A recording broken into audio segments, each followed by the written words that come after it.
Good morning. I'm Robert Stokes, Councilman, Chairman of the Education, Workforce, and Youth Committee. Also joined us today as a member of the committee is Councilman Corn from the 1st District, Councilwoman Porter from the 10th District, Councilwoman Vice President Sharon Milton has excused absence. We also have Sophia from the Mayor's Office. We also have Margaret Kern, who is the staff person to this committee. I'm gonna just read the resolution real quick. For the purpose of inviting representatives from the Department of Public Works and the Office of City Administrator to brief the City Council on the status of services provided by the Department of Public Works, including maintenance processes for water main breaks, the installation of new water meters, trash and recycling services, and service vehicles that require replacement, as well as position vacancies throughout the Department of Public Works, in addition to any mitigation strategies that may be employed to address these issues. Before I start, I would like to recognize Mr. Richard Luna, the Deputy Director of DPW, and can you introduce your rest of your staff? Thank you, Chair Stokes, members of the committee. Richard Luna, Deputy Director for the Department of Public Works. We are happy to present to you today on a couple of different initiatives, obviously mostly focusing on hiring and staffing efforts, as well as our routine services. And I know there were some questions too about how we process water main breaks throughout the city. So we're happy to have staff present on those items.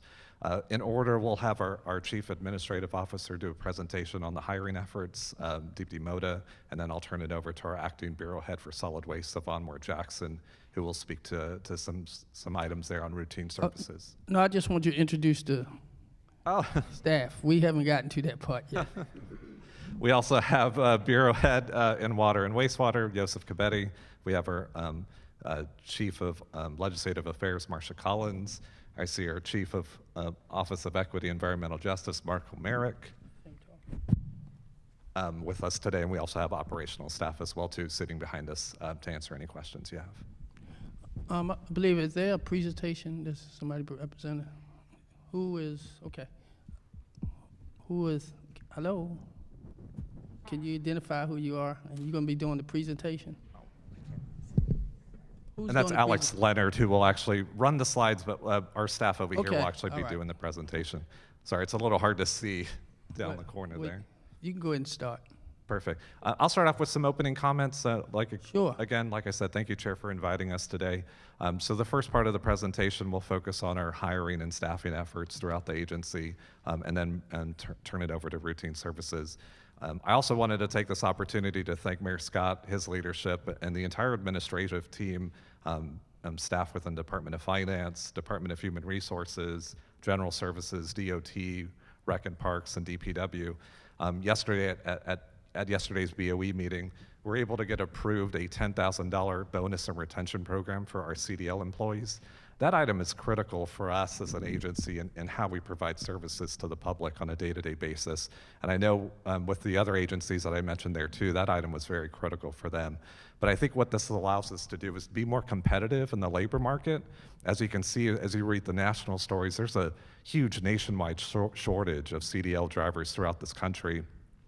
And the hiring market for those positions is very critical and competitive, not just for us, but for all jurisdictions that require CDL drivers.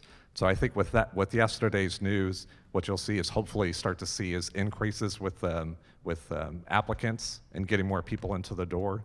Those vacancies, I think throughout the city right now is about a 25% vacancy rate for all of the CDL held positions throughout the agencies. But I just wanted to take this first opportunity to thank Mayor Scott, the leadership team, for helping us get this item approved through BOE yesterday. So with that, I'm going to turn it over to... I'm sorry, before you start, I just skipped over. I want to do the agency reports. So, Law Department, Fable, any comments? Good morning, Mr. Chair. Thank you. This is Sophia from the Mayor's Office of Government Relations.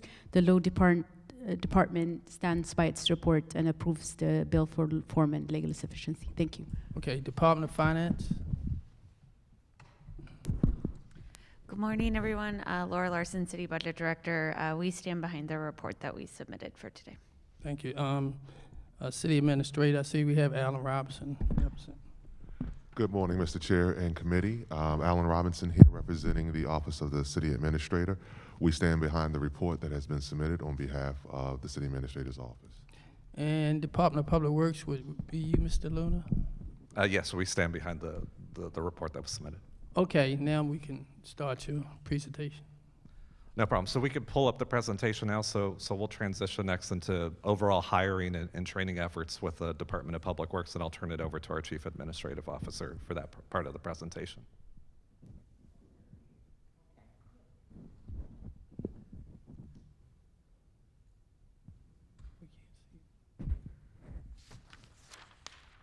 Alrighty.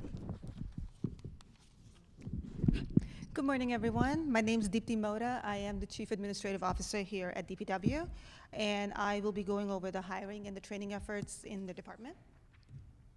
So to retain our current employees and maintain engagement and to be an employer of choice, we are partnering with our partners at DHR and Evergreen Solutions and conducting a salary equity study for all our positions in the water and wastewater division.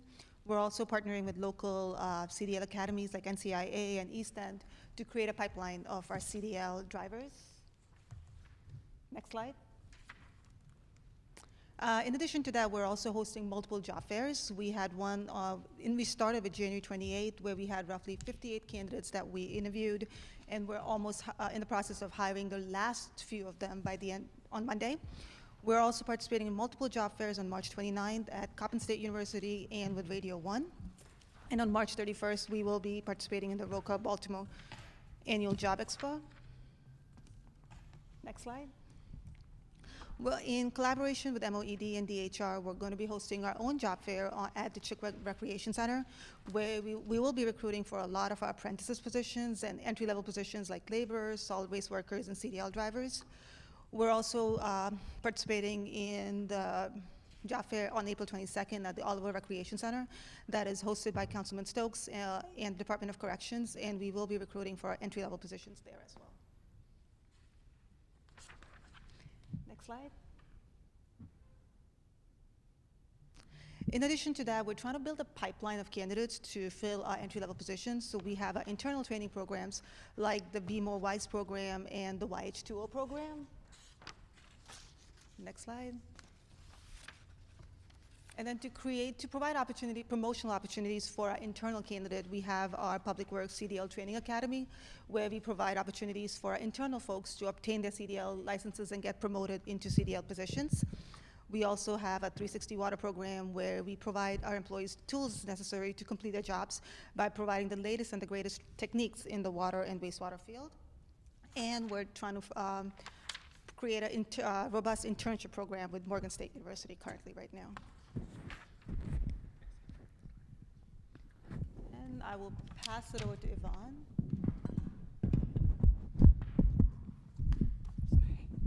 Good morning, everyone. Yvonne Moore Jackson, Acting Bureau Head for Solid Waste. I just want to give an update on the routine services staffing challenges and where we are today. Now, this graph shows November 15th through the February 10th. We had a daily average of 56 vehicles and 54 crews.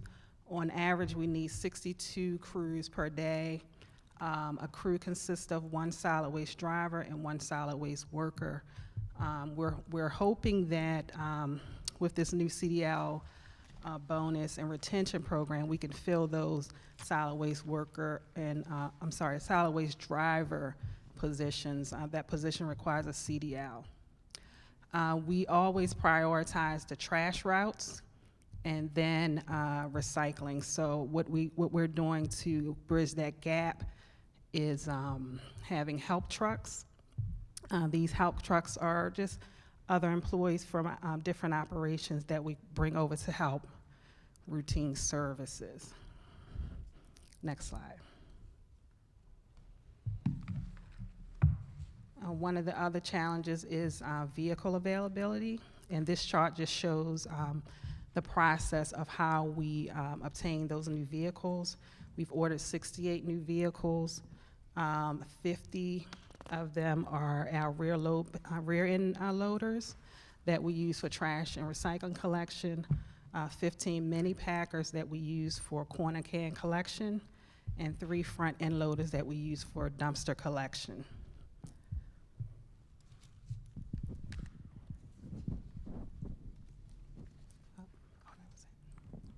Thank you. And with that, Chair Stokes and members of the committee, that concludes the overall presentation. But like I said, we do have staff available to answer any questions that the committee may have. Thank you. Also would like to recognize Councilman Torrance, member of the committee from the 7th District. I'm glad. Oh, Councilman Bullock, he snuck in here, member of the committee from the 9th District. I read the paper, and I'm glad to see it, the $10,000 bonus for CDL workers, because, you know, during the pandemic, we always highlighted the nurses and the doctors, but those employees, you know, they were dealing with that also, but they didn't get recognized. And I always, you know, put them up because they have jobs that nobody else want to do, and sometimes they don't get recognized, and they deserve it. So I'm glad to see this $10,000 bonus for them, you know, even to bring the morale up in the DPW. Also, I'm glad to hear you get new trucks, because I was kind of disturbed that when Director Jason Mitchell came, he said a lot of the trucks, you know, in Baltimore in the summertime, if it's 100 degrees, it's like 110. And you have men and women riding around a truck that don't have no air conditioning. You know, it don't make sense, but I'm glad to see those 68 vehicles you're expecting. My question is, when are they going to be available, and when are they going to be on the street? Because that's really going to decrease the complaints we get about recycling and trash pickup. So right now, DGS has said we're slated to receive 5 of those sometime in May. So with the process, we order the trucks, then the chassis is built by one of the manufacturers, and then that chassis goes over to the body manufacturer. They put the truck together, and then it comes into us. So it takes, it's I wouldn't say a long process, but it is a lengthy process for those vehicles to get to us. So we're expecting to have 5 of them in May, and we'll just keep you posted on that in our monthly report for recycling. So my next question is, how many vacancies did you have before the pandemic? I know that. And did it actually, when the pandemic was lifted, did you still have that amount? Because I'm looking at, you have 600, I believe, and 82 vacancies right now, if I'm correct. Overall, throughout the agency, we have 689 vacancies, 89. but we can go back and try to capture those numbers from, I guess, March or February of 2020 and see what that comparison's like. So that could be a follow-up that we can provide to the committee. And can you also break down what are those positions? I believe Ms. Collins did send me something, but actually the salaries for those positions also. We can include that, yes. So there's 2 requests. What was the vacancy rate before the pandemic, and those positions and the salaries that's attached to it? I'm gonna be quiet, and Councilman Cohen for the 1st District. Thank you, Mr. Chair, and thank you to the DPW folks for being here. So just in looking at these numbers, it seems like the routes in order to be back up online that we would need is, at least according to this, 62 daily. And the crews that are currently available are 54 crews, and we have 56 vehicles. So that's a gap of about 6 to 8. Is that accurate?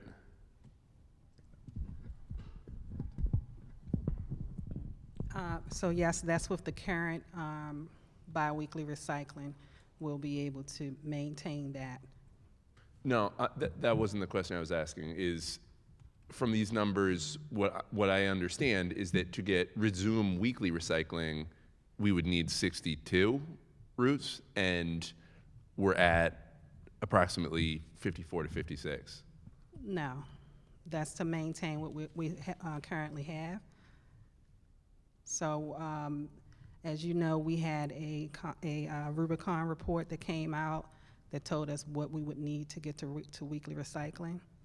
And I'm sorry, am I reading your slide incorrectly? Because it says trash collections plus the resumption of weekly recycling. Collections requires routine services to complete 246 routes per week, on average 62 routes daily. And then it says there were daily averages of 56 vehicles and 54 crews. So, I'm sorry, am I misreading this? so that's what the current routes that we have now.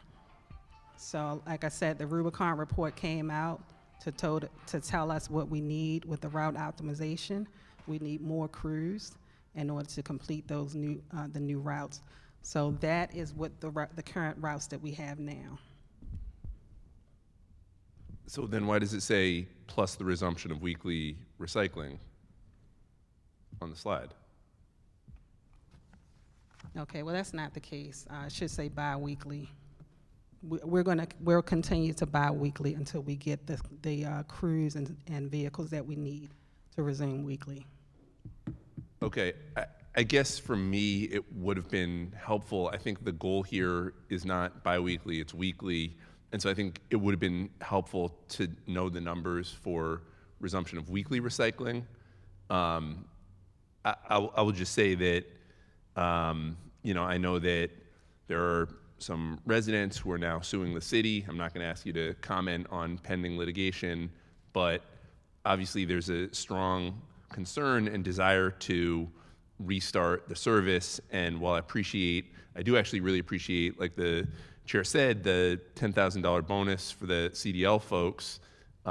We had done a resolution relatively recently to get an increase for the frontline sanitation workers as well, the folks that are riding on the back of the truck. And I know that DPW is headed into negotiation with AFSCME over contract, but I think getting a better pay so that we at least have parity with the private sector and with the surrounding jurisdictions is really important. And I guess the question is... Do you have a request to, Councilman? Request is to give them a pay raise, but I don't know if it's going to happen here. Oh, but, you were talking about the report, the chart. yeah, the report, I guess my question, the request for the committee is, and I know the Rubicon report, but what would it take if it's not 62, if 62 is biweekly, which again is not what the slide says, but if it is, what would it take to get to weekly? How many routes? Yes. And Councilmember, so the chart that we're referencing here in the presentation slides is the same one we've been providing in the monthly reports. We continue to have the conversation with the administration about what it would take from the staffing level side, from the equipment side, from the internal support side too, in order to get back to weekly recycling. But we're continuing that work as well and working with our colleagues throughout the various agencies on helping us get there. Okay, and I'm going to close here, and I don't mean to be overly in the details here, but again, this does say weekly, and what I am most interested in and what I would love a response, if not right now, then to the committee is what is the number of crews that we would need in order to get back to weekly recycling, not bi-weekly recycling. So I'll make that as a agency request. Does that make sense? That makes sense. Can I get that within the next week? We're continuing to look at those numbers and utilizing obviously our current staffing levels and the information that was compiled in the Rubicon report. As soon as we have that information, we'll provide that back to the committee and the council. Okay, would love for some kind of deadline, Mr. Chair, but definitely appreciate it. So, real quick, I'm going to follow up from the councilman. I know you were doing a job fair and we hosted it over in the Oliver Rec Center along with DPW. I know you're going to be hiring people on the spot, so that's why I need those positions that are open in terms of recycling and trash, because that's really what the issue is in the city. So I really need those numbers also. When you give me the positions and the salary, especially the recycling and trash, because I was listening to what my colleague said, that's the issue people are talking about. When are we going to go back to 2-week recycling, that's been an issue. So he already put in requests. So I'm gonna go over to Councilwoman Porter and then Councilman Bullock. Thank you so much, Mr. Chair. I did have a question about the 25% vacancy rate. As we know, it's a common thread among the city. How would the agency's new job classification and study acknowledge the reality of inflation, and how are you all kind of prepare for that moving forward as well? So the report that we've partnered with DHR and Evergreen Solutions is looking specifically at our positions within the water and wastewater operations. Yes. Essentially comparing ourselves to all of the other major jurisdictions in our surrounding area, plus outside of the Maryland region. But really getting all of those positions up to market grade, right? And so what you'll see as we continue that work over the next few months and implementing that is the salaries for those critical positions are going to increase. And I think through that work, we'll be able to re-advertise positions, start recruiting new candidates to the city based off of those higher salaries. Thank you. I appreciate that answer. I was more looking forward to 5 to 10 to 7 years from now. As we know, inflation is going to only be getting much higher, and also, as we know, the $15 rate is not even commensurate with the housing market that we're existing in Baltimore City right now. And so my question is, how is the agency kind of preparing for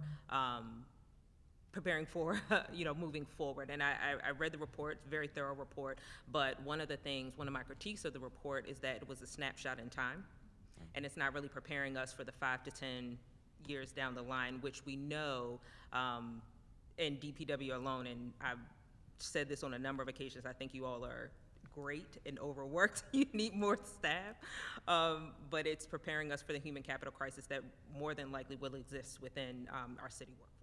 So No. that's the premise of our question. Yeah, no, that's a great point. Thank you, council member, for that question. Obviously, as you're doing class and compensation studies, as you're looking at that specific time, by the time that it gets implemented, it could already be out of line with what the market is offering.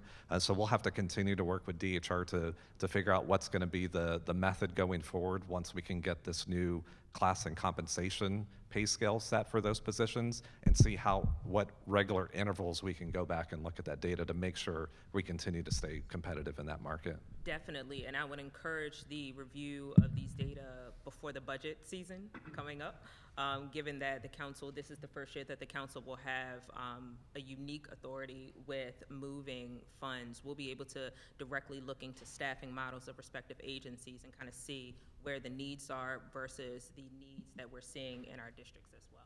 So thank you so much, Mr. Chair. Thank you. I want to go back to the request. Deputy Director, Councilman Cohen asked for the report within a week. Am I correct? Yeah. Again, just want to know, because the thing on your chart says to resume weekly recycling, but you've now told me that's not accurate, that's not what we meant. So I just want to understand, how many crews do we need to get back to weekly recycling? I think that's what our communities are looking for. So In a week. We actually asked, and I think what the council mean, and he said it before, is that he want a deadline of a week. Am I correct? 2 weeks. Okay, 2 weeks.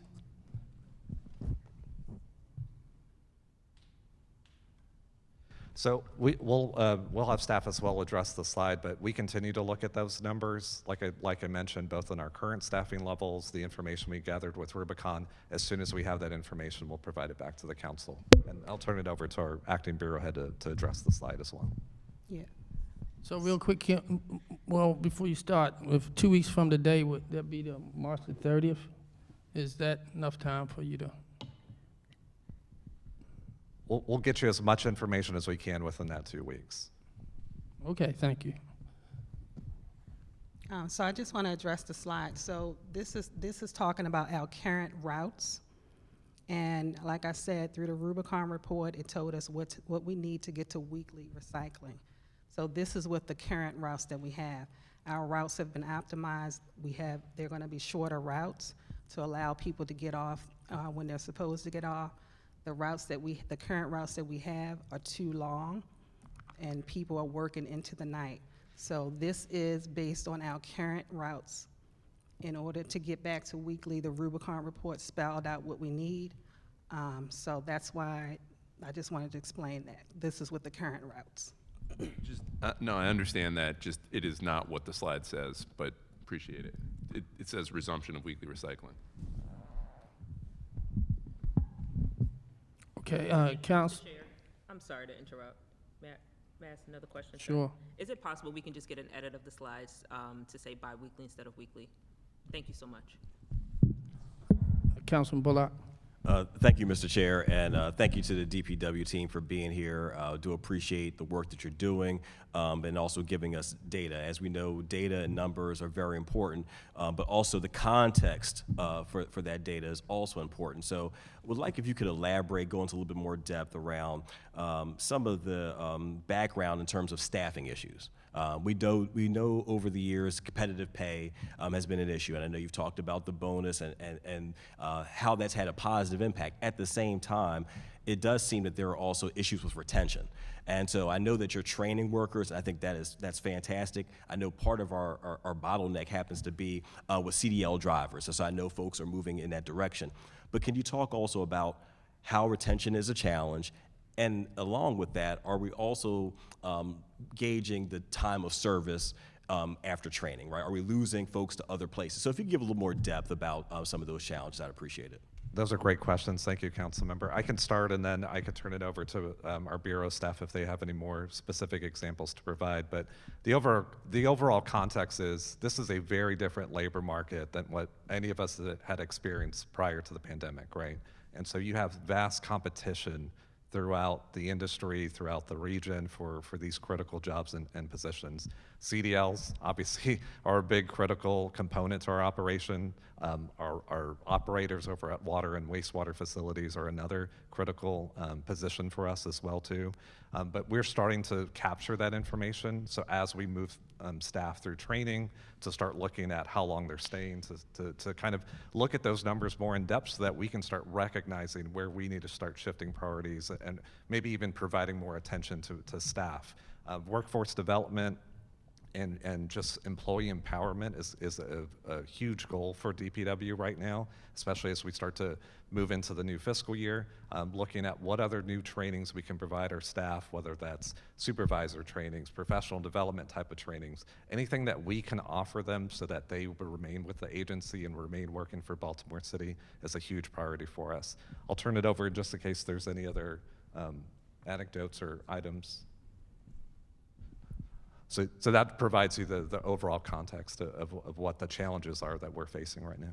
I appreciate it. And just one quick follow-up. In terms of the retention, are you seeing shorter stints pre- and post-pandemic, or is it pretty even in terms of how long folks are staying after getting trained? Because I know that takes a lot of time, training someone, they're on the job, they leave, you have to train a whole other set of folks. I was just told we can start looking at that data, so I think we have that capability now through Workday, so we'll start running that report, and that could be one of the follow-ups as well too, and see what we're looking at right now, at least the snapshot right now. Thank you very much. You good, Councilman? Councilman Torrance? I'm going to go to the similar line of questioning as Councilman Bullock. I know we've had struggles with our actual contractors to fill in the routes. Can you give us an idea or like context around that, especially with assuming some of the recycling routes, some of our trash routes at one time? Case in point, we know of a contractor that did not want to actually work in certain neighborhoods at one time, right? So how are we working with our private contractors to supplement some of the workforce issues we have? Routine services.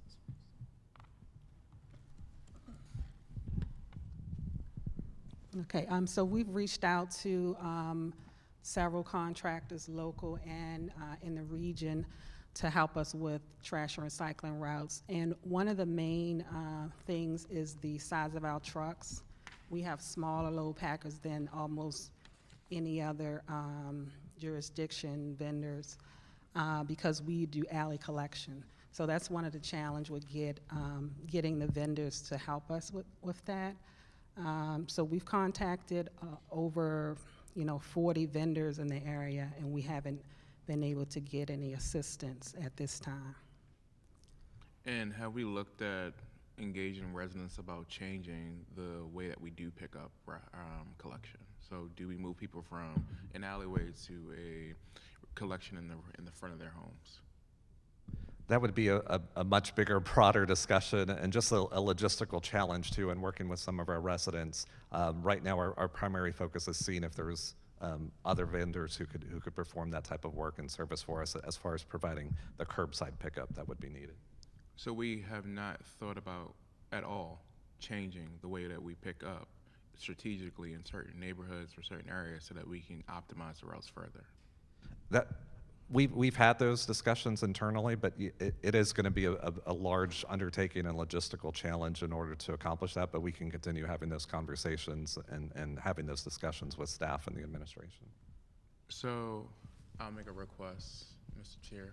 I would like to see the internal reports about the discussions in terms of what would that look like, the cost, the timelines, the education around it.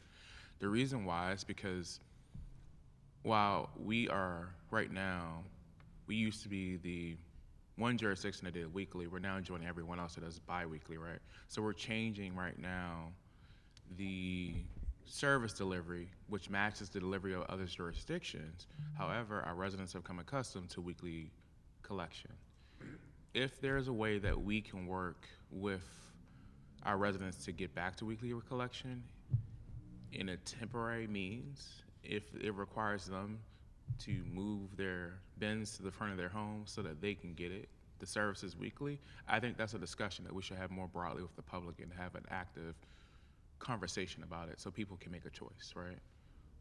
Councilman, can you state your request? So my request, Ms. Marguerite, and for the law department, I don't care about MPIA. I would like to see the internal discussions related to this in terms of a status memo, in terms of what it would take in terms of staffing, education, how much it would cost to do it, and I'll even go deeper into the weeds. How much it would cost for a public relations campaign, how much would it cost to optimize the routes, in addition to how much would it cost if we went directly to, say, in case a vendor just doing those temporary pickups for those communities that would have to be shifted to the front of their homes.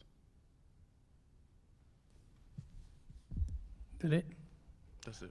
I just want to mention, I'm glad to hear about the new trucks, but maybe this could go to Sophia G. from the mayor's office. You know, I keep saying this, and I said it when Rudy Chow, you know, that's been a little while, was the director. Why are we not, I think y'all doing some kind of contest with recycling, but why are we not involving our young people in the community and let them be a part of this contest and getting young, because if you get the young people involved in the recycling, our recycling need to go up some more. We got to pick it up more, but the numbers are down in terms of the amount of recycling that we in the community recycle. Why are we not using our young people in the community and create a contest for them for recycling? Because if you have the young people doing the recycling, it seemed to kind of, I guess the parents start looking at also, because a lot of times I know people talk about how much trash they get, but if you remove the cycling out of some of the cans, it really helps. So is there any program in terms of communities being involved, to creating a recycling contest with communities, with young people? Have y'all ever looked at that?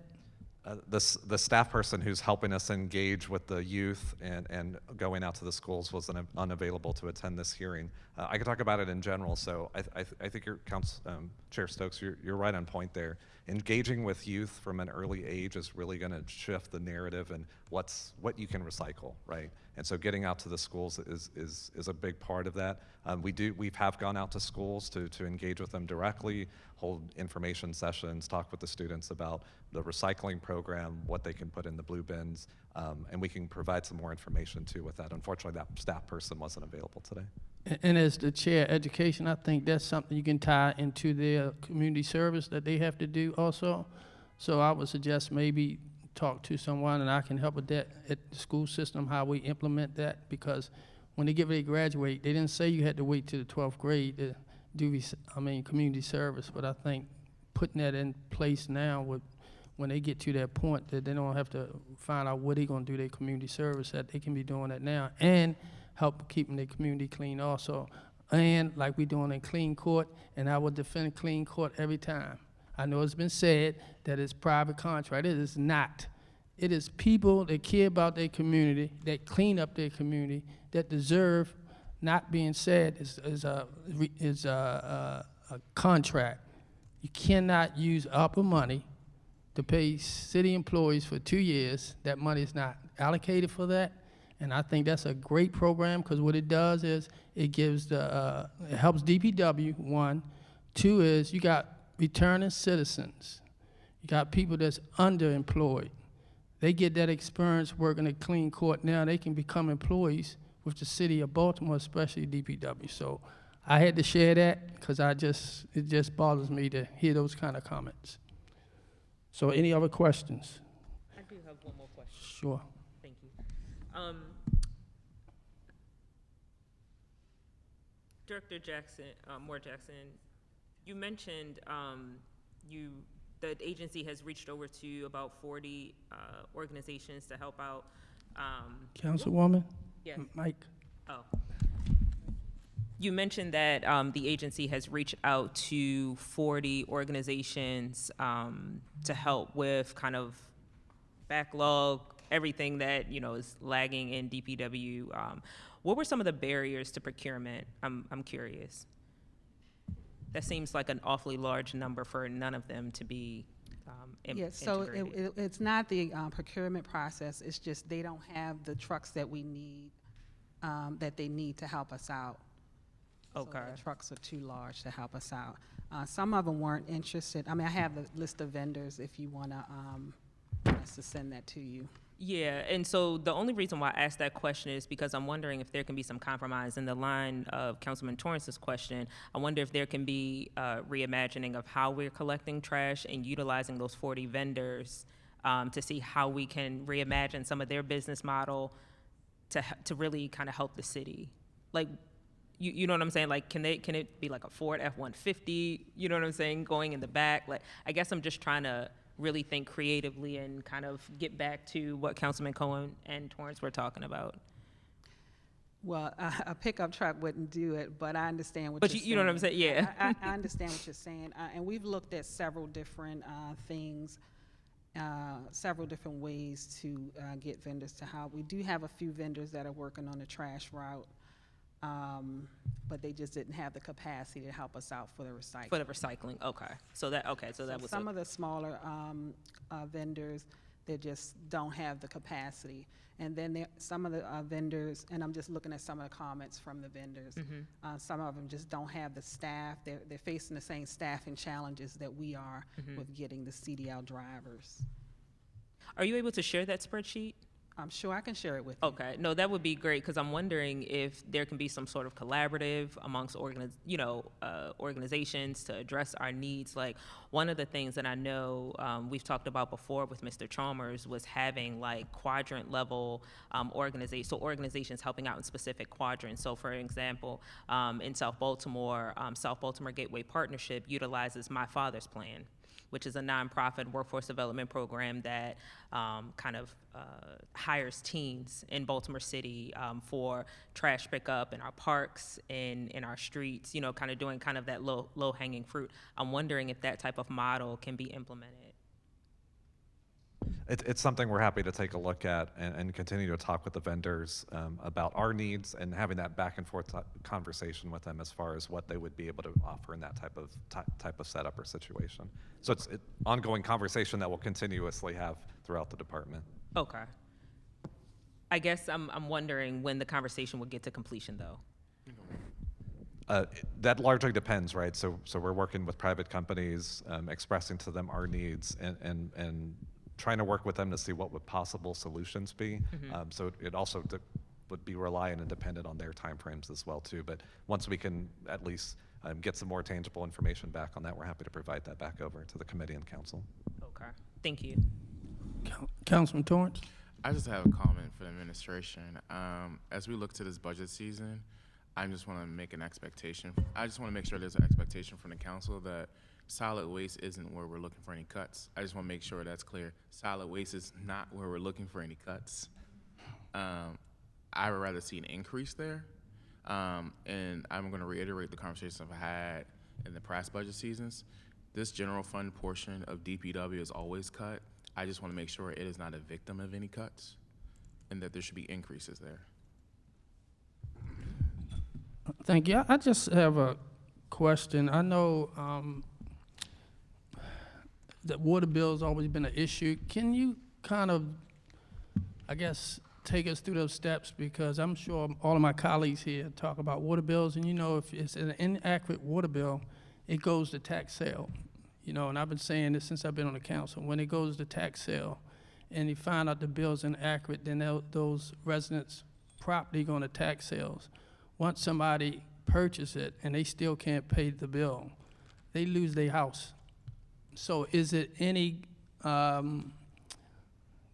guess, support mechanism to make sure, because we still getting inaccurate water bills?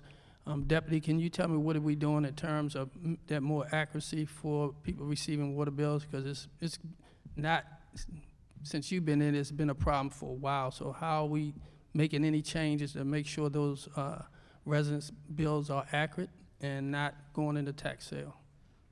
That's an excellent question. Thank you, Chair Stokes, for that one.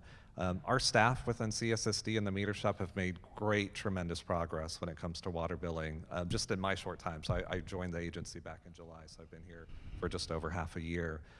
But the customer service that they're providing, the responsiveness and getting back to people's questions has been outstanding.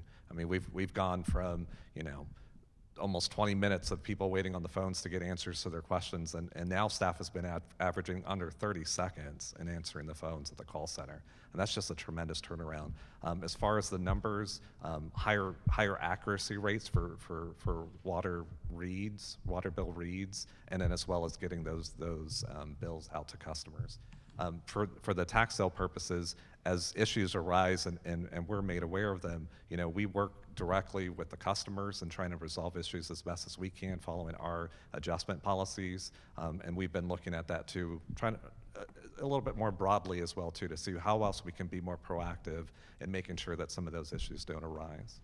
So my question is, how many employees you have in the customer service that actually are answering those phone calls when people have questions about their water bill? Yeah, and I have the Chief, LaToya Curtis, with us today who can provide that information. Yeah. Come up too. And can you identify yourselves? Thank you. Good morning.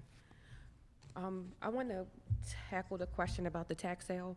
We actually have a committee that reviews. We got the list from the tax department, and we go through and we review each account to ensure that there has not been any outstanding, you know, inquiries or anything, and we fix each issue before the tax sale comes, so that we can ensure that those that are in tax sale, they're actually belong there. As far as the, you asked about the call center. Yes, how many employees you have? Because I'm sure we get a lot of calls. I'm sure as your customer service probably get a lot more than we actually get, or emails. We have 23 people that are actively working in the call center. My question is that enough, or do you think you need some more employees? Because my colleague was just talking about we don't want to cut no budget for DPW. If we can hire more people, that's even better. Not in the call center right now. I think we are tackling our calls, as Deputy Director stated. We are answering calls in less than 30 seconds, and we have been able to resolve issues much quicker. So my other question is, and I'm not trying to keep using this gentleman's name, but when Rudy Child was the director, if a customer had a problem with their water bill, are we sending out letters saying, hey, we responded to your request? Because at one time that wasn't happening. A lot of people don't have computers. So if they mail in a letter, are they getting a response saying we received your request or your inquiry? We do respond to customers. We have 3 ways of responding, through email or through voice, you know, over the phone, and people come into our walk-in center over at the Able Woman building. So we do respond. And we can share with you our accomplishments of how our response time has been reduced over the last year and a half. Okay, that's a request also.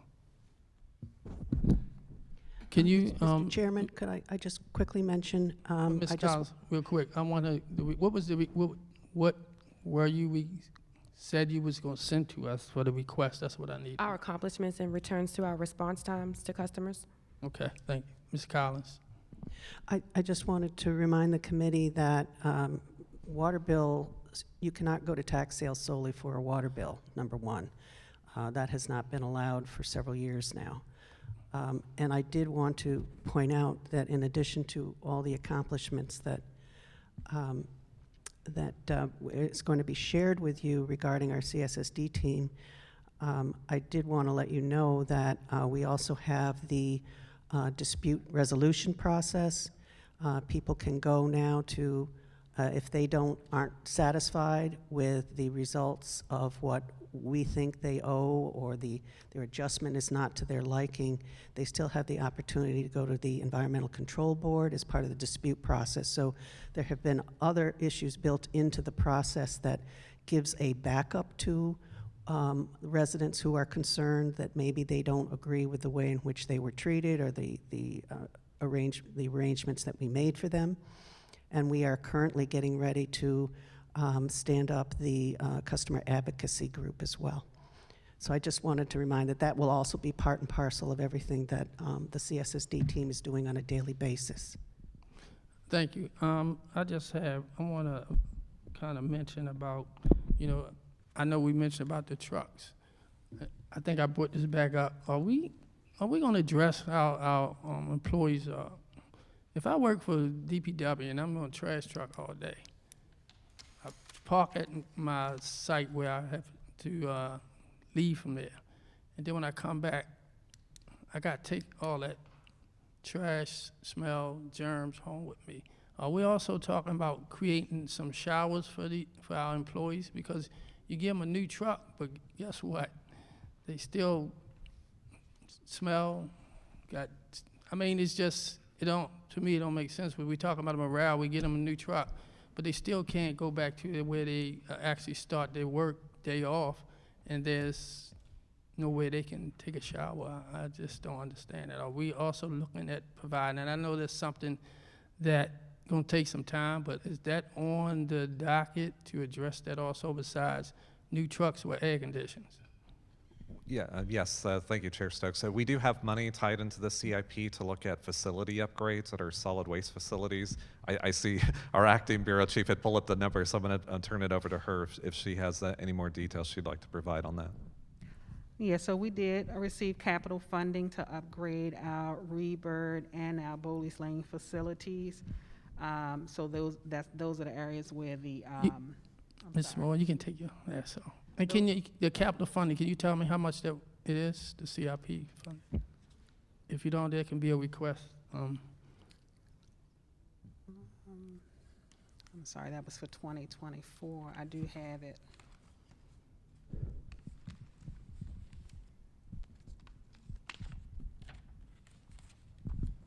We can get you that number as part of the follow-up for the current fiscal year. Okay, thank you. Any other questions from the committee? Councilman Cohen, then we're going to go to public testimony.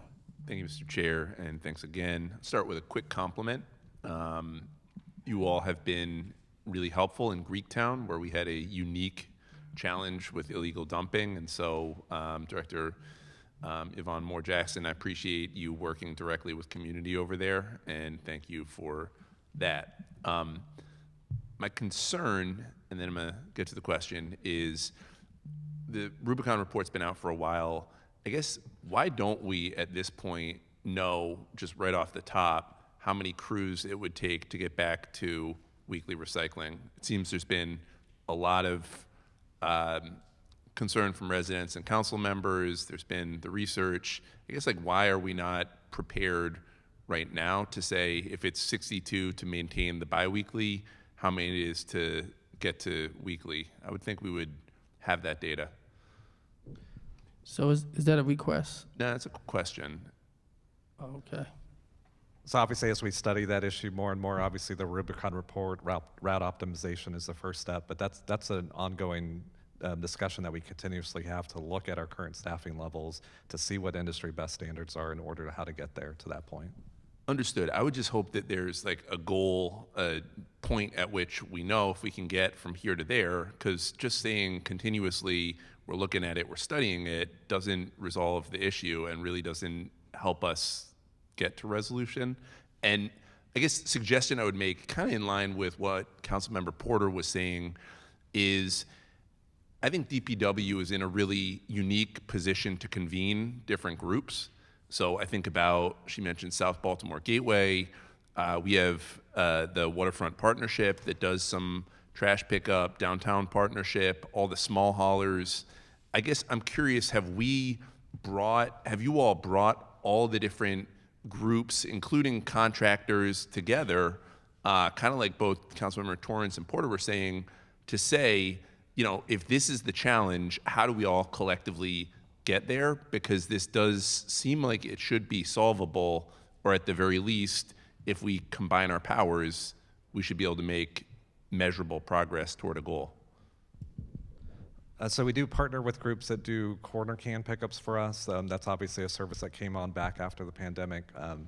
Obviously, the picking up the trash, the routine services components, right? So needing that type of equipment in order to do that, that's a big conversation that we're having with the vendors in order to see what kind of outside assistance we can get in order to help us stabilize those routine services.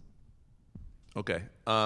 I appreciate it. Thank you, and thank you, Mr. Chair. I would just say that, again, I think you all are in a prime position to convene different groups to identify if you can come up with a data point on here's how we get from where we are to where we want to be, and what more can all the different groups that are sort of in this space do to get there. It just feels like the mayor's office and DPW really should be that convener and should have willing partners that I think would step up and help contribute.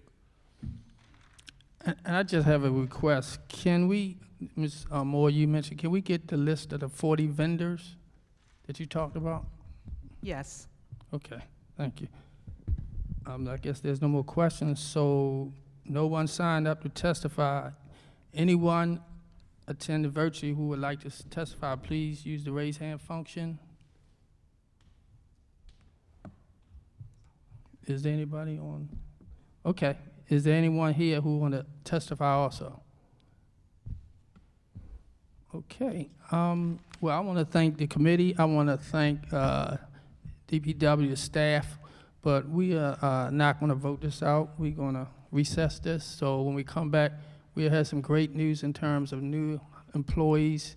The recycling them picked up more, the trash picked up more, and the morale picked up more, and have more than 5 trucks. By then, we'll have at least 10, Ms. Moore. I know you can get them other 5 built for us. Thank you so much. This is committee's in recess.